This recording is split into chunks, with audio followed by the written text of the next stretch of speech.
Maglalagay ako ng cooking oil. Igigisa ko na tong bawang.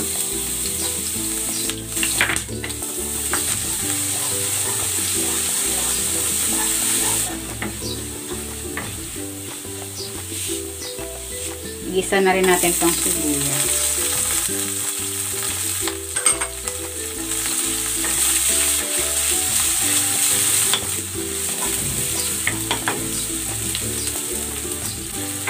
At ang kamatis.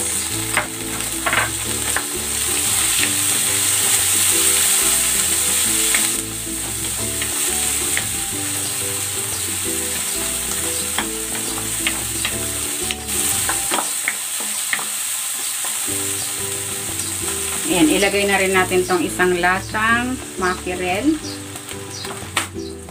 Tiin natin.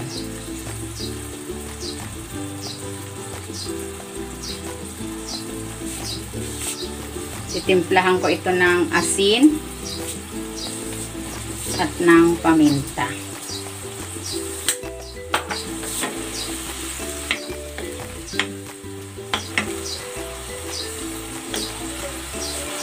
Ilalagay ko na rin itong tangkay ng pechay.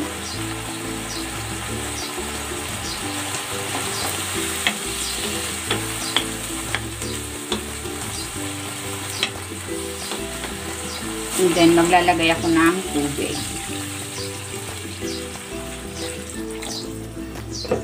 Pakuluin muna natin ito.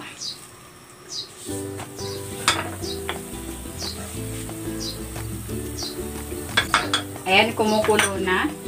Ilalagay ko na itong dahon ng pechay.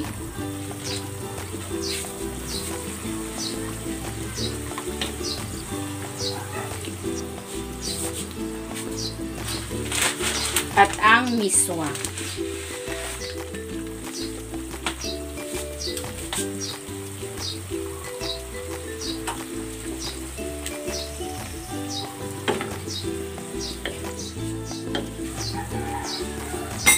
Sisimplahan ko ito ng patis.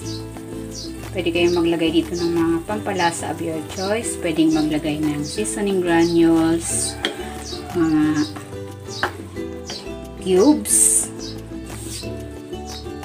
broth cubes. Ayan, nasa sa inyo kung anong gusto nyong pampalasa. Tikman na natin.